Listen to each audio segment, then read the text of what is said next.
प्रिया प्रीतम की उन लता पताओं का एक पुष्प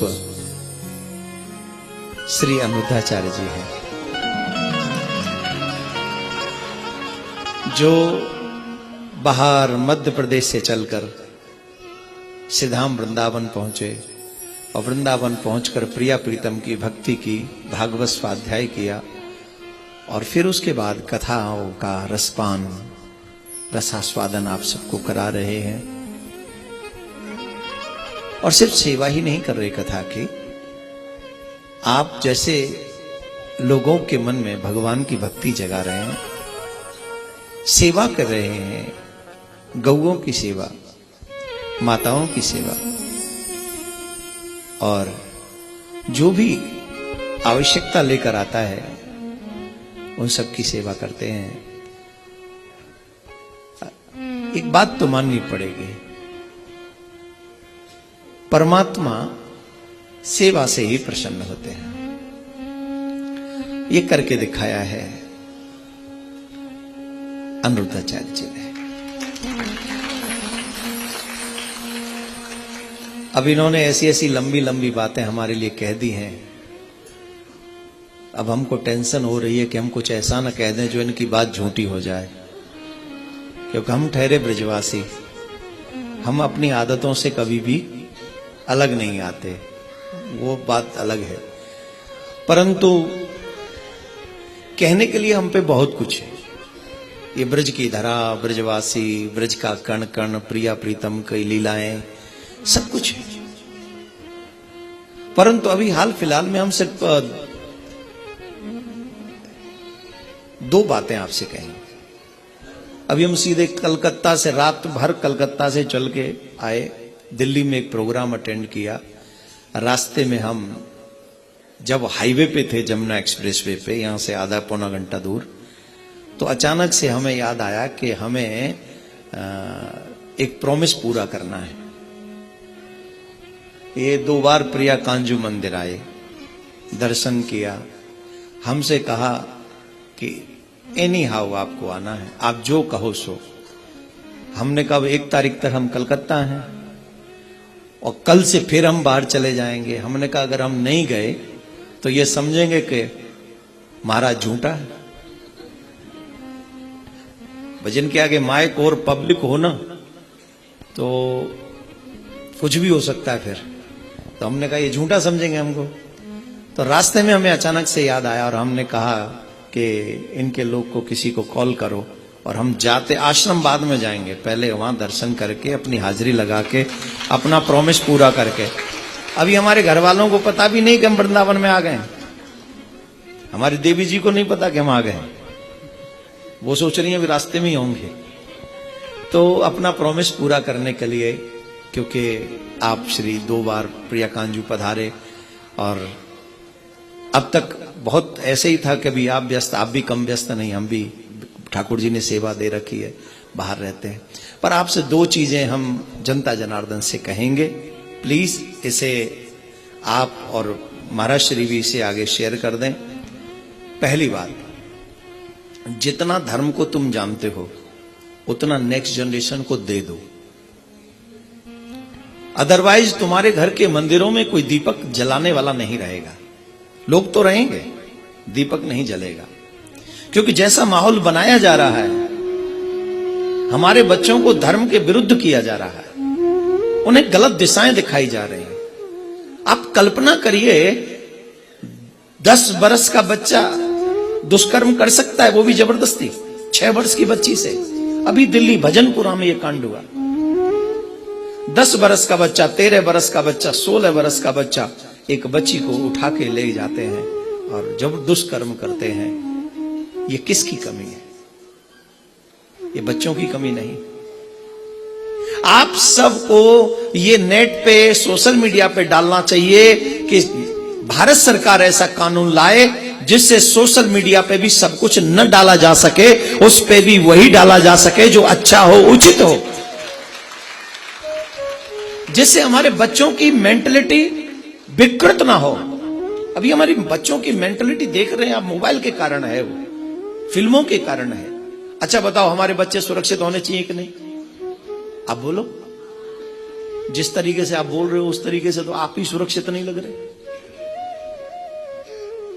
ठंड लग रही, जाड़ों पर रहो, जाड़ो लग गो, चाय ना मिली।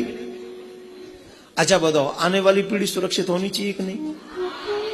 तो उसके लिए हम लोगों को काम करना पड़ेगा सबको। कम से कम हम एक पोस्ट, एक वीडियो ऐसा डालें कि भारत सरकार इंटरनेट को फ्री न छोड़े, सोशल मीडिया को फ्री न छोड़े। जो अनुचित है वो न डाला जाए, जिससे हमारे बच्चों की मेंटल डिस्टरबेंस बढ़ जाए। ऐसी कोई चीज सोशल मीडिया पे नहीं डलनी चाहिए। अगर बॉलीवुड में सेंसर बोर्ड हो सकता है तो इंटरनेट पे भी सेंसर बोर्ड होना चाहिए। कितने लोग हैं जो हम भगवान को अपशब्द बोलते हैं, उन्हें रोकने वाला कोई नहीं। साधु संतों को उल्टा सीधा बोलते हैं, उन्हें कोई बोलने वाला नहीं, रोकने वाला नहीं। होना चाहिए, रुकना चाहिए। एक तो ये निवेदन आप सबको, एक एक पोस्ट, एक एक वीडियो डालना चाहिए। महाराज जी भी मेरी बात का समर्थन करेंगे, कर ही लेंगे, करना ही पड़ेगा। हम तो आपके दास हैं। इनको करना ही पड़ेगा अगर वृंदावन में रहना है तो। हम तो आपके दास हैं भगवान। नहीं तो हम किशोरी जी से शिकायत करेंगे और क्या करेंगे। नहीं, ये बहुत प्रिय हैं जो इनको हम कहते हैं। बहुत विलंब से हम एक दूसरे के संपर्क में आए हैं, बहुत विलंब से। ये आपको रहते हुए बहुत समय हो गया, लेकिन व्यस्तता के कारण कह लो या कुछ और कारण कह लो, बहुत दिन हुए। लेकिन अब जब से संपर्क में हैं, वो आज्ञा का पालन करते हैं और हम भी अनुचित तो कुछ नहीं कहते।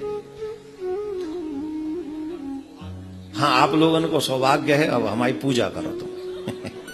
आप सबसे निवेदन, एक तो ये डालें। दूसरा, अपने बच्चों को संस्कारी बनाओ। कृष्ण भूमि मंदिर बनना चाहिए कि नहीं? जोर से बोलो। पूरा ब्रजधाम या हमारे ब्रज के तीर्थ या भारत के तीर्थ शराब और मांस से मुक्त होने चाहिए कि नहीं होने चाहिए? जोर से बोलो, होने चाहिए कि नहीं होने चाहिए? सनातन बोर्ड का निर्माण होना चाहिए कि नहीं होना चाहिए? आने वाली पीढ़ी सुरक्षित होनी चाहिए कि नहीं? तो हम मिलके चलेंगे तो एवरीथिंग इज पॉसिबल। अगर हम एक साथ चलेंगे तो एवरीथिंग इज पॉसिबल। अभी आप लोगों ने देखा ना, वो बांग्लादेश का एक क्रिकेटर आईपीएल खेलेगा, वो बताओ खेलेगा? नहीं खेलेगा ना। क्यों नहीं खेलेगा? क्योंकि हम एक साथ थे। आईपीएल छोड़ो, अब तो पूरा बांग्लादेश ही वर्ल्ड कप नहीं खेलेगा। यह है आपकी एकजुटता में दम। और ये कितनी अच्छी बात है कि ये आवाज भी गुरुजी ने उठाई थी और इनकी आवाज उठी तो बदलाव हुआ, समाज एकजुट हुआ। हम आवाज ही उठाते रहे और हमारे सनातनी हमारा संग न दे तो आवाज दब जाएगी। लेकिन जब हम और आप सब इकट्ठे हो जाएंगे तो हर चीज कामयाब होगी। बांग्लादेश वर्ल्ड कप से बाहर। अब पाकिस्तान कह रहा है हम नहीं खेलेंगे इंडिया के साथ 15 तारीख को। अरे तू का ही खेलेगा, तो पहले तो ही पता हो बाबा, तेरे बाप हैं और तू हार के चलो जाएगा। जा मर अपनी इज्जत बचा रहे हो, तू यह बात है कह के हम जान लेना है तेरी। तो ये सब अपना अपना सिस्टम सेट कर रहा है। खैर, अपने बच्चों को माथे पे तिलक, गले में कंठी, हाथ में कलावा, मुख में भगवान का नाम, सर पे शिखा, बड़ों का सम्मान, यही है सनातनी की सबसे बड़ी पहचान। ये आप जारी करिए, ये आप बनाइए प्लीज। और आप सबका मन प्रिया कांजू में, गौरी गोपाल में लगे।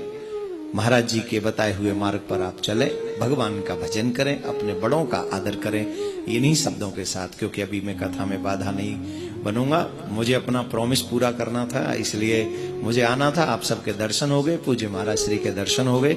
आप सब, हाँ, एसपीएल और होने जा रहा है सनातन प्रीमियर लीग, ये महाराज जी भी उसमें इन्वॉल्व हैं। ये भी जाएंगे एक दिन आशीर्वाद देने, बल्ला बल्ला चलाने। तो 12, 13, 14, 15 मार्च आप लोग अपने सनातनी बच्चों को भी, अगर आपको लग रहा है कि हमारे बच्चे भी अच्छा क्रिकेट खेलते हैं, तो जहां जहां आपके पास ट्रायल हो रहा हो वहां अपने बच्चों को भेज सकते हैं। फ्री ऑफ कॉस्ट है, नो एनी चार्ज, कोई चार्ज नहीं। और हां, जीत गया तो उसकी टीम को 31 लाख मिलेंगे, और नहीं जीत पाया, सेकंड रनअप हो गया तो 15 लाख मिलेंगे। और पूरे टूर्नामेंट में अच्छा मैच खेला तो एक न्यू कार मिलेगी। ज्यादा विकेट ले लोगे सबसे ज्यादा तो एक बाइक मिलेगी। बाइक पे आना, वृंदावन में गौरी गोपाल से बांके बिहारी दर्शन करने, चुपचाप चले जाना, भीड़ भी तंग नहीं कर पाएंगे, है ना। तो ये सब व्यवस्था है सनातन। शर्त एक ही है, आपका रजिस्ट्रेशन सनातनी होना चाहिए, आपका ब्लड सनातनी होना चाहिए, आपकी सोच सनातनी होना चाहिए। जय श्री राम। बहुत सुंदर। हमारे गुरुजी तो जो आज्ञा करते हैं दास, आप तो हमारे राम हैं और हम आपके लक्ष्मण हैं। आप जो आज्ञा करते चलेंगे ये दास आपकी सेवा में है। संतों का साथ होना, जिनकी वाणी दिन भर भगवान नाम गाती हो, जिनकी वाणी दिन भर भगवान का यशगान करती हो, उनके संग चलना ये भी भगवान की कृपा है। बिना कृपा के साधुओं का, संतों का, महापुरुषों का संग बिना कृपा के संभव नहीं है। पूज्य महाराज जी, हम सदा आपके ऋणी रहेंगे। ये दास अनिरुद्ध, आपने अनायास ही कृपा की है दास पर, और इसी तरह दास अनिरुद्ध पर कृपा बनाए रखिएगा। ये दास सदा आपका था, आपका है, आपका ही रहेगा।